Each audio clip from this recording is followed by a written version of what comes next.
if you've got athletes who check out during hard drills, if it takes you half of the practice to even get them focused and ready to play, or you lack competition on your team, I hate to say it, but it's not a physical problem. It's a mental one. And as a head coach myself for the past 14 years, I've won 4 state championships as a coach. And I'll tell you firsthand that mental toughness isn't something that you stumble upon. It's something that you train every single day in your practices. And if you have no idea where to start or what drills to do or what activities or skills to teach on how to get your athletes to compete and to focus and really have that drive in your gym, then stick around. This episode is for you. I'm going over 3 drill-based strategies to incorporate mental toughness in your team, things that you can be doing in your gym right now. So I'm going to get into it right away. Number 1, the first thing that you need to do is to optimize your pre-practice time. So pre-practice in my gym looks a little something like this. Athletes come into the gym, and it actually drives me crazy when the athletes come in and they're like just kind of sitting around, dilly-dallying, like not really moving with a sense of urgency or knowing like who's setting up the nets, things like that. So I coach volleyball. And so making sure that you have a system in place of when they come into the gym, who is responsible for setting things up. Like all of that from the moment they enter the gym, and the vibe there and their sense of urgency is actually going to set the tone for the rest of practice. And it really does start as simple as like, who is setting things up? And so we have a whole numbered system on like, number 1 through 4, you are setting up the poles and the net. 5 through 7, you're getting the balls, making sure they're pumped. Like everyone has a job. And so they know exactly who's responsible for setting things up. And it also can eliminate some of this bitterness that comes on your team with like, I set up yesterday, or like, I'm the only one that is setting up, and why isn't this person helping? Things like that. So that's like a little simple hack. That's actually not the thing, but pre-practice, athletes come into the gym, they do their jobs, and then they come to the board. So I have a big whiteboard in my gym where I write pre-practice activities on the board. And I have like 3 different pre-practice things that they rotate through. And they look at the board, they know exactly what to do. There's things that I just don't want to waste time doing in practice. So there's like footwork drills, there's blocking things, there's some fundamentals, things like that they just get those reps in early and get them out of the way. But some other really important things that I do in pre-practice is I make sure that there's some connection in there. So they're connecting with other teammates. We have a big little sister type mentorship program that we do. So they connect there. They connect with a coach. So I'm usually at the whiteboard, like high-fiving or giving fist bumps or checking in with athletes. Athletes also check in during their pre-practice. So they, on the other side of the board, are recording some information. I actually have another video if you want to go check out exactly what I do for this like 10-second connection hack check-in thing that I do as part of pre-practice. You can head there to see exactly what I do. But that's just part of this pre-practice that kind of sets the tone. Because when athletes come in and they're like, lagging and they're not really sure what to do, or they grab a ball and they just start hitting against the wall, or they do some arbitrary arm warm up, like it's really not setting the tone for how they're going to compete. So pre-practice is where you can actually like tighten things in. So come up with some pre-practice activities that you can rotate through. If you practice on the field, you could have it on a clipboard. You could have your captains make sure that, they're leading it. Like it's a very simple way for your athletes to get to work right away. Now, the other thing that I do at the beginning of practice that helps kind of build in some of this mental toughness and this focus, because the problem that I was running into was that it would take me like half of practice for girls to really like wake up, meaning they're coming into practice after school. They've got like all sorts of things that they have been dealing with at school, with friendships and academics and all the things they're doing. They're coming in with all of that on their minds. And it would take a while for them to like get into the groove. We would start practices slow. I would have to get on them a little bit, run a set of lines. And I'd be like, why do we have to do this every day for you guys to focus? And it just got frustrating. Well, when we started implementing mental training in our program about 6 years ago, so I took the hard path. I became a mental performance coach because I saw the need and I didn't really know what else to do. So I like spent time and money to get a certification on like how to teach these skills to my team. Now, you don't have to do that, by the way.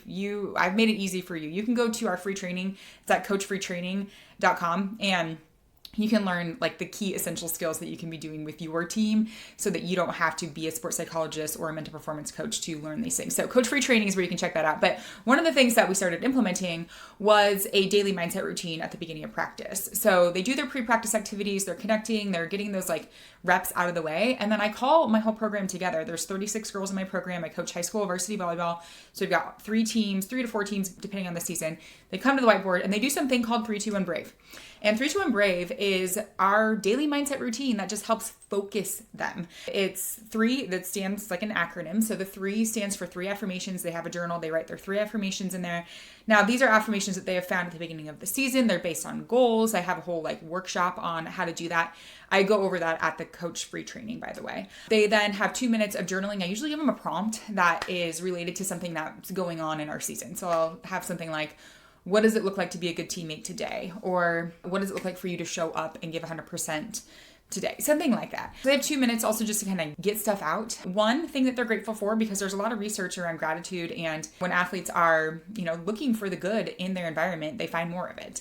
And then one piece of evidence that one of their affirmations is coming true. So they have these affirmations that they're kind of anchoring to all season, and they're looking for evidence. They're hunting the good of finding evidence that they are coming true, that this is getting better for me, right? An example of an affirmation might be, I'm a fast, aggressive defender, and they're finding evidence of them becoming that. And again, when they look for it, they find more of it. They create more of it when they're more aware of it. And then we do a short visualization that's called Brave, and that helps them visualize their affirmations. We've got some breath work in there so that they can regulate their nervous system.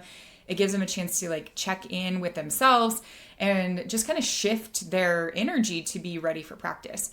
Now that whole thing takes between 5 and 7 minutes. And if you're like 5 to 7 minutes of, focusing on their mindset, visualizing, breath work, seems like a waste of time.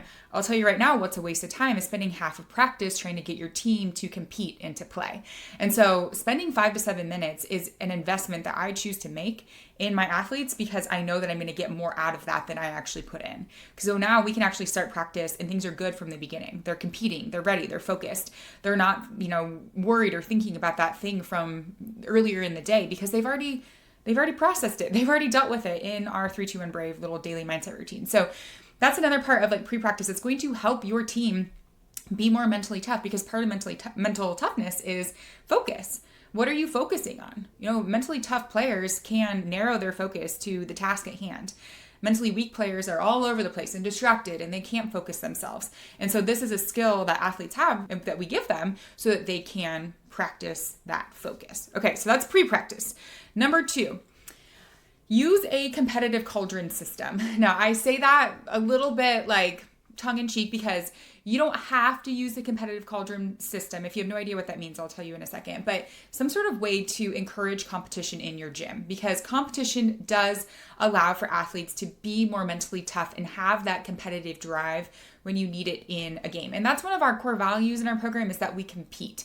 But the way that we compete, and it's easy in girls sports to go down this path of like, we compete and we tear each other down. You really have to be intentional with what you mean by competition. Healthy competition means that I'm pushing you, you're pushing me, we're all getting better. And it can be tough to navigate when you have, highly competitive girls in your program. And if you don't naturally have that competitiveness, this is a good way to start. So basically what the competitive cauldron is, and there's a lot of resources out there. Anson Dorrance, I believe that's how you say his name. He's a college soccer coach. He is I'm not sure if he's the one who originally came up with it, but he's the one who has a lot of information out there about it. It's basically a way to rank players so that they can see the progress that, that they're doing in practice and how that translates to basically a point system. Now, there's a very intense way to do it, and then there's a easier way to do it. And I have done both, and how I do it is now like a little bit of an easier way. So what I do for the competitive cauldron is I have all of their names on a whiteboard, and each of the names has a number. So there's 12 girls on the varsity team.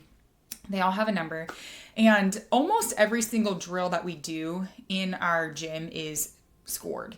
Unless we're doing some sort of we're breaking down a skill, then we won't necessarily give a point to that and scoring to that. But, warm-up games, small group games, positional tournaments, 6-on-6, everything has a score to it. And the way that the numbers come in is we also make sure in our gym that athletes are competing with each other and against each other. It does no good to always do this like starters versus non-starters thing, because like your starters aren't going to get great competition all the time. And then your non-starters are going to also like not really be pushed either, because it's like the play is just over. Okay. And so we mix people up. Now, obviously there's a place for non-starters versus non-starters if we're trying to like install something or replicate something, but for the most part, we're mixing people up, especially in small group things. And that allows for a really accurate representation of where each athlete stands in the program. So how this would look is we do pre-practice, do our 3-2-1 Brave, then we would go off to our courts, varsity, JV, C team, freshman team. They all go off to do their individual practices. And maybe the first thing that I'm going to do is a small group game. So let's see, an example, if you're familiar with volleyball, Neville's Pepper, okay? And Neville's Pepper is like a defensive drill where it's timed for 3 minutes. They're in groups of 3 on one side and waving through on the other. So I'm putting in balls, it's timed. They get, a point for a good dig off the net. They get a point for a win. They get a point for like whatever you want to emphasize, so like a stuff block or something like that. And then at the end of 3 minutes, those 3 players get a point value, okay? And another thing that we do is if you don't go for a ball, you automatically get your points wiped. So again, just adding in some of that competitiveness and also that like that grit of like I've got to go for this or I'm going to let my team down. My whole team's going to go back down to 0. And so at the end of those 3 minutes, those 3 players, maybe they got 20 points. So they go next to their name on the board and they write down 20, okay? And then the next 3 go and maybe they got 18 points. They write down 18. And so if we were starting the week fresh, then every player would have a number based on that small group drill, okay? Then we would go maybe into some like other sort of drill that would break down a skill emphasis that we have. Then we typically end or spend a large amount of practice depending on the point in the season that we are on 6-on-6. So that's like game-like scenarios. And those would be scored as well. But we give more weight to 6-on-6 drills because if you can win, basically what we want to know is like, can you win with a variety of people that you're playing with and against? So if you can win in a 6-on-6 drill, that's like very valuable to us because that's what we're playing most often. And so most of the time I multiply those scores by 6. So say, the winning team, the winning 6 people got 5 points in that 6-on-6 drill, multiply it by 6 because we're going to weight it more than a small group drill. So you're going to put 30 up and you just keep adding your score. So say you got 20 points in Neville's Pepper, you got 30 points in the 6-on-6 drill, you now have 50 points for the day. And these numbers or these names that are on the board are all kind of they're grouped by position. So I maybe have 4 outside hitters and they're grouped together, and then I've got my 3 middle hitters and I've got my opposites, my setters, my DSs. And so you can kind of see within position group, like, okay, today our outside hitter group, these 4, like, 2 people got 50 and then we've got some 48, 44s, whatever. Like, so athletes can kind of see like, oh, here's where I ended up today against the other people in my position group. And then I usually keep the competitive cauldron for a week before I reset it. So I wipe the numbers so they can see at the end of the week, like, here's where I ended. And it's really important how you talk about this, like I said. So it's a snapshot. It's not like you're using this to determine playing time, although it could be a factor. It's for motivation as well. Like, here's where you are this week. Maybe set a goal for next week where you want to be. And it just allows athletes to always be competing and develop that mental toughness because they're like, this matters. Every single thing that we do in our gym matters because in a game, every single play matters. Every single play in volleyball is awarded a point for you or the other team. And so that helps us kind of breed some of that competitiveness because mental toughness isn't just about effort, right? It's about performing when it counts. And the Cauldron makes that a real thing for them. It emulates some of that pressure. Okay, but speaking of pressure, that leads me to the last thing that I want to talk about today, which is create pressure situations for your athletes. Okay, so number 1 that we went over in developing mental toughness, so these like drill-based strategies, is make sure your pre-practice is intentional and that you incorporate some mental training in the start of practice. Number 2, have some sort of competitive system that in your gym. So we use the competitive cauldron. Number 3, create pressure situations for your athletes. Mentally tough teams don't just show up mentally tough, right? They practice these situations that you're going to be in. And you can't know every single situation that your team is going to be in, but you start to notice some patterns, right? There's going to be situations where your team is going to be down by a certain number of points and they've got to battle back. So you can recreate that score in your gym, okay? So you can score from a deficit. I do that often. I do a fun game that athletes love. It's like a little Jeopardy situation where I have little note cards and each note card is worth different points. And on the other side, it's a situation that they have to get out of. So they turn over one card and the score is 21 24, your team has 21, and we win at 25, okay? And you're serving the ball, game to 25. All right. And they're like, okay, we're down.